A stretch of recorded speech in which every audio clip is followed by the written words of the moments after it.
So next open plots trend నడుస్తుంది. ఇప్పుడు ప్రతి ఒక్కరు ఓపెన్ ప్లాట్ ఒక్కటన్నా ఉండాలి హైదరాబాద్ చుట్టుపక్కల అనుకుంటున్నారు. సో ఎన్ని రకాల ఓపెన్ ప్లాట్స్ ఉన్నాయంటే హెచ్ఎండిఏ కావచ్చు, డిటీసీపీ కావచ్చు, కొంతమంది రెసిడెన్షియల్ ఓపెన్ ప్లాట్స్ అంటారు. సో ఆ క్లాసిఫికేషన్ ఏంటి, ఏది తీసుకుంటే బెటర్? చాలామంది వెయిట్ అండ్ వాచ్ మూడ్లో ఉన్నప్పటి నుంచి ఎక్కువ మంది ఏంటంటే విల్లాస్ కంటే కూడా, అపార్ట్మెంట్లో ఫ్లాట్స్ కంటే కూడా ఎక్కువ శాతం ఇన్వెస్ట్మెంట్ ఎక్కడ చేస్తున్నారంటే ఓపెన్ ప్లాట్స్లో చేస్తున్నారు. సో యూజువల్గా చాలామంది ప్లాట్స్ కొనేటప్పుడు వెంచర్లో ఉన్న అమ్యూనిటీస్ ఫెసిలిటీస్ చూసే కొంటున్నారు. అలా కాకుండా చుట్టుపక్కల డెవలప్మెంట్స్ చూడాలి కదా. లాస్ట్ 10 yearsలో అక్కడ ఏం గ్రోత్ వచ్చింది, లాస్ట్ 5 yearsలో ఏం గ్రోత్ వచ్చింది, నెక్స్ట్ 5 to 10 yearsలో ఎట్లా గ్రోత్ వస్తుంది, పెరిగిపోతుంది రేట్లు అయిపోతాయి, బంగారం అవుతుంది అంటే కాదు, ఎట్లయితుంది, reason, show me the proof.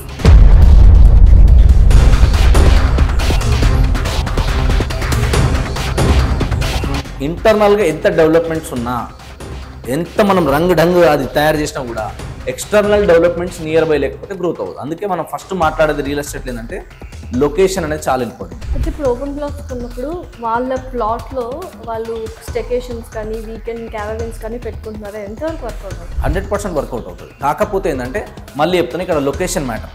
ఆ లొకేషన్లోకి ఎందుకు వస్తారు జనాలు, అక్కడ ఏమైనా మంచి వ్యూ పాయింట్స్ ఉన్నాయా, టూరిస్ట్ ప్లేసెస్ ఏమైనా ఉన్నాయా, అండ్ చుట్టుపక్కల వాటితో కంపేర్ చేస్తే ఇక్కడ మనం ఏమైనా కొంచెం ప్రైస్ రీజనబుల్ ప్రైస్కి మంచి ఎమ్యూనిటీస్ ఫెసిలిటీస్ ఇవ్వగలుగుతామా, అది చూసుకుని వెళ్తున్నారు.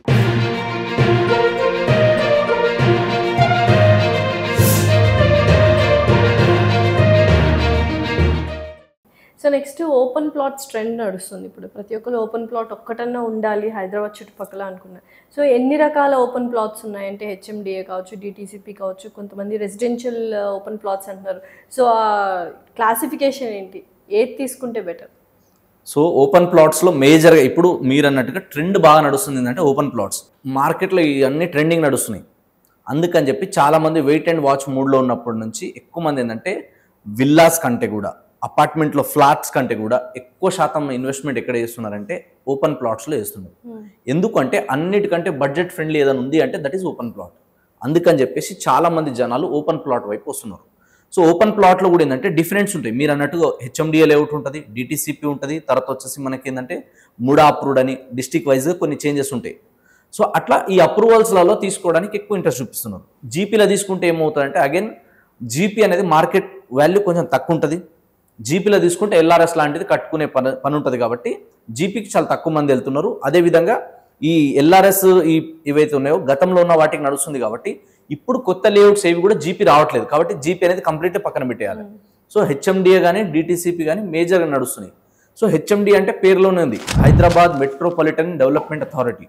అంటే హైదరాబాద్ లిమిట్లో ఎక్కడైతే వస్తుందో, ఇప్పుడు రీజనల్ రింగ్ రోడ్ దాటిన తర్వాత 5 kilometer రేడియస్ వరకు కూడా పెంచుతామని అంటున్నారు.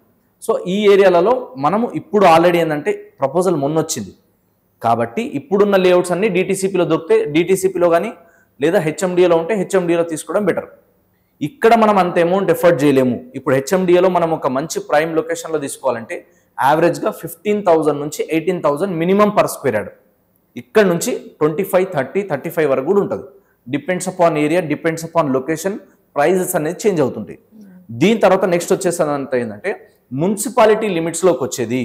ఈ హెచ్ఎండిఏ లిమిట్ దాటిన తర్వాత మున్సిపాలిటీ లిమిట్లో వచ్చేదంతా కూడా డిటిసిపి అంటారు, directorate of town and country planning. So DTCP కూడా ఏంటంటే లైక్ హెచ్ఎండిఏ బాడీ లాగానే ఉంటుంది. దీంట్లో ఏంటంటే మినిమం వచ్చేసి మనకి 33 feet రోడ్ ఉండాలి, internal roads. Main road 40 feet కానీ 60 feet రోడ్ కానీ ఉండాలి. దీంతో పాటు ఏమైనా ప్రపోజల్ రోడ్స్ ఉంటే 100 feet కానీ 80 feet రోడ్స్ కానీ ఉంటాయి అన్నమాట. సో ఎప్పుడైనా సరే కానీ హెచ్ఎండిఏ లోపల మనం కొనగలిగితే బాగుంటుంది. హెచ్ఎండిఏలో మనం కొనలేము, అఫోర్డ్ చేయలేము అన్నప్పుడు గో ఫర్ డిటిసిపి. సో డిటిసిపిలో కూడా ఏంటంటే హెచ్ఎండిఏ అయినా డిటిసిపి అయినా రెరా అప్రూవల్ అనేది ఉంటుంది, రెరా పర్మిషన్ అనేది కంపల్సరీ ఉంటుంది కాబట్టి లీగల్గా ఎలాంటి ఇష్యూస్ ఉండవు. పైగా ఇప్పుడు హెచ్ఎండిఏలో ఏవైతే డెవలప్మెంట్ చేస్తున్నారో డిటిసిపిలో కూడా సేమ్ డెవలప్మెంట్ చేస్తున్నారు కాబట్టి మన కంపారిజన్ ప్రైస్ కంపారిజన్ చేసుకొని అక్కడ ఉన్న ఏరియాని బట్టి మనం చేంజెస్ చేసుకోవచ్చు. కొంచెం షార్ట్ టర్మ్లో రిటర్న్ రావాలి, కొంచెం ఈజీగా ఇల్లు కట్టుకునేటట్టు ఉండాలి అంటే ఎక్కువ శాతం హెచ్ఎండిఏలో దొరికే ఛాన్సెస్ ఉంటాయి. డిటిసిపిలో కూడా కొన్ని ఉంటాయి కానీ చూసుకోవాలి మనం లొకేషన్ ఎక్కడ ఉంది, ప్రాజెక్ట్ ఎలా ఉంది, సరౌండింగ్ ఏమైనా కన్స్ట్రక్షన్ జరిగి ఉన్నాయా లేదా, కన్స్ట్రక్షన్ ఎంత స్పీడ్గా అవుతుంది ఇక్కడ అన్నది చూసుకోవాలి. దాన్ని బేస్ చేసుకొని డిటీసీపీలో కానీ హెచ్ఎండిఏలో కానీ తీసుకోవచ్చు. మేజర్గా మనం ఎక్కడ ఇన్వెస్ట్మెంట్ చేసిన ఏంటంటే అప్రూవల్స్ అనేది చెక్ చేసుకోవాలి రెండిట్లో. అంటే పర్మిషన్ ఆల్రెడీ వచ్చిందా లేదా, ఎల్పి నెంబర్ ఉందా లేదా, రెరా నెంబర్ క్లియర్గా ఉందా లేదా, సో ల్యాండ్ లార్డ్ వీలేనా కాదా అన్నది చూసుకోవాలి. అది క్లియర్గా ఉంది అనుకుంటే కనుక అప్పుడు మనం ఫర్దర్గా ప్రొసీడ్ అవ్వచ్చు. సో మన బడ్జెట్ తగ్గట్టు కొంచెం ఎక్కువ ఎఫర్ట్ చేయగలుగుతాము అనుకుంటేనేమో హెచ్ఎండిఏలో వెళ్ళాలి. హెచ్ఎండిఏలో మేము కొనలేము అన్నప్పుడు గో ఫర్ డిటీసీపీ. ఏది తీసుకున్నా సేఫ్ ఉంటుంది, కానీ ఎక్కువ శాతం తొందరగా అప్రిషియేషన్ వచ్చేది, తొందరగా ఇల్లు కట్టుకునేది అంటే హెచ్ఎండిఏ ఉంటుంది. కాబట్టి give first preference for HMDA. లేదు అన్నప్పుడు డిటీసీపీకి అయినా వెళ్ళొచ్చు, ఏం ప్రాబ్లం లేదు. సో ఎక్కడ కొన్నా కూడా ప్లాట్స్ అయితే అద్భుతంగా రేట్స్ పెరుగుతాయి. ఎందుకంటే ఇప్పుడు వెంచర్లలో కూడా ఏంటంటే కల్చర్ ఇంకోటి బాగా ట్రెండ్ అవుతుంది, విల్లా ప్లాట్స్ అని చెప్తున్నారు. అంటే ప్రైజెస్ చేంజ్ అయ్యే కొద్దీ కొంచెం ఆ కేటగిరీ పీపుల్ ఎక్కువ వస్తున్నారు. ఇంకొకటి ఏంటంటే కొన్ని క్లబ్ హౌస్ కావచ్చు, మెంబర్షిప్ కావచ్చు, వీళ్ళు ఇచ్చే కొన్ని ఎమ్యూనిటీస్ ఫెసిలిటీస్ హెచ్ఎండిఏలో ఉన్నట్టుగానే వీళ్ళు ప్రొవైడ్ చేస్తున్నారు. సో యూజువల్గా చాలా మంది ప్లాట్స్ కొనేటప్పుడు వెంచర్లో ఉన్న ఎమ్యూనిటీస్ ఫెసిలిటీస్ చూసే కొంటున్నారు. అలా కాకుండా చుట్టుపక్కల డెవలప్మెంట్స్ చూడాలి కదా. ఎగ్జాక్ట్లీ. ఎందుకంటే ఇంటర్నల్గా ఎంత డెవలప్మెంట్స్ ఉన్నా, ఎంత మనం రంగు అది తయారు చేసినా కూడా ఎక్స్టర్నల్ డెవలప్మెంట్స్ నియర్ బై లేకపోతే గ్రోత్ అవ్వదు. అందుకే మనం ఫస్ట్ మాట్లాడేది రియల్ ఎస్టేట్ ఏంటంటే లొకేషన్ అనేది చాలా ఇంపార్టెంట్. సో లొకేషన్ ఎక్కడుంది అన్నది అన్నిటికంటే పెద్ద రోల్ ప్లే చేస్తుంది మనకి ఇన్వెస్ట్మెంట్. రియల్ ఎస్టేట్ అనగానే లొకేషన్ ఫస్ట్ ఉంటుంది. సో ఆ లొకేషన్కి ఆ పొటెన్షియల్ ఉందా లేదా అన్నది తెలుసుకోవాలి. అక్కడ ఏమైనా ఎమ్యూనిటీస్ ఉన్నాయా లేదా, ఏమైనా ఫెసిలిటీస్ ఉన్నాయా లేదా, ఏమైనా ఇన్ఫ్రాస్ట్రక్చర్ ఆల్రెడీ గ్రో అయిందా లేదా, లాస్ట్ 10 yearsలో అక్కడ ఏం గ్రోత్ వచ్చింది, లాస్ట్ 5 yearsలో ఏం గ్రోత్ వచ్చింది, నెక్స్ట్ 5 to 10 yearsలో ఎట్లా గ్రోత్ వస్తుంది. పెరిగిపోతుంది రేట్లు అయిపోతాయి, బంగారం అవుతుంది అంటే కాదు. ఎట్లయితుంది, reason, show me the proof. ఎట్లయితుంది అన్నది ప్రాక్టికల్ విషయాల్ని మనం చూడాలి. అది ప్రాక్టికల్గా చూసిన తర్వాత మనం ఒక అనాలిసిస్కి రావచ్చు. ఓకే చలో ఇక్కడ ఆల్రెడీ ఇంత డెవలప్మెంట్ వచ్చింది, ఇలాంటి ప్రపోజల్స్ ఉన్నాయి ఆల్రెడీ, ఇక్కడ ఇంత ఇన్ఫ్రా వచ్చింది ఆల్రెడీ, నెక్స్ట్ 5 to 10 yearsలో ఇక్కడ ఇంత జనాభా పెరగబోతుంది, ఇంతమంది వస్తారు, ఇంతమందికి జాబ్ ఆపర్చునిటీస్ ఉంటాయి, ఇంతమందికి డైరెక్ట్ ఇండైరెక్ట్ ఎంప్లాయ్మెంట్ వస్తుంది, ఇంతమంది టూరిస్ట్గా ఇంతమంది విజిట్ చేస్తారు. ఇవన్నీ మనం అన్ని పారామీటర్ క్యాలిక్యులేషన్ చేసుకున్న తర్వాత అప్పుడు మాత్రమే ఇన్వెస్ట్మెంట్ చేయాలి. వెంచర్లో ఎన్ని ఎమ్యూనిటీస్ ఉన్నా ఫెసిలిటీస్ ఉన్నాయంటే కొంచెం ఏదో అమాస పుణ్యానికి వెళ్ళి జస్ట్ మనం టూరిస్ట్ లాగా విజిట్ చేసి వస్తాము అనుకుంటే చాలా మంది ఏంటంటే జస్ట్ అది ఫామ్ హౌస్ కల్చర్ లాంటి దానికి బాగుంటుంది. అంతేగాని ఇన్వెస్ట్మెంట్ పాయింట్ ఆఫ్ వ్యూలో, రిటర్న్స్ పాయింట్ ఆఫ్ వ్యూలో అది రెసిడెన్షియల్గా గ్రోత్ అవ్వాలంటే మాత్రం ఖచ్చితంగా ఇవన్నీ చెక్ చేసుకున్న తర్వాతనే ఫస్ట్ ఎక్స్టర్నల్ డెవలప్మెంట్ చూడాలి, ఆ తర్వాతనే ఇంటర్నల్ డెవలప్మెంట్స్. అయితే ఇప్పుడు ఓపెన్ ప్లాట్స్ కొన్నప్పుడు వాళ్ళ ప్లాట్లో వాళ్ళు స్టెకేషన్స్ కానీ వీకెండ్ క్యారవెన్స్ కానీ పెట్టుకుంటున్నారా, ఎంతవరకు వర్కౌట్ అవుతుంది? 100% వర్కౌట్ అవుతుంది. కాకపోతే ఏంటంటే మళ్ళీ చెప్తున్నా ఇక్కడ లొకేషన్ మ్యాటర్.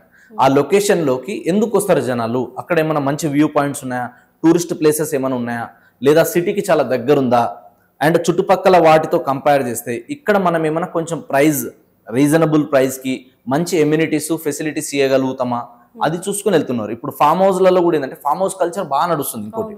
సో దీనికి ఉన్న ట్రెండ్ ఎప్పటికి ఉంటుంది. సో హైదరాబాద్లో ఏంటంటే ఈ ట్రాఫిక్ ఇబ్బందులు, ఈ టెన్షన్స్, పొల్యూషన్ కంటే బయటికి వెళ్ళి ఒక 1-2 days స్టే చేద్దాం అన్న ఫీలింగ్తోనే ఎక్కువ మంది ఫ్యామిలీస్ వచ్చి ఉంటున్నారు. సో వాళ్ళకి అన్ని రకాల ఎమ్యూనిటీస్ ఫెసిలిటీస్ మనం ప్రొవైడ్ చేయగలిగితే వాళ్ళు కూడా ఎక్కువ మంది వచ్చి ఇన్వెస్ట్మెంట్ చేస్తారు. సో అక్కడ ఏంటంటే కొంచెం ఇన్వెస్ట్మెంట్ చేయాల్సి వస్తుంది.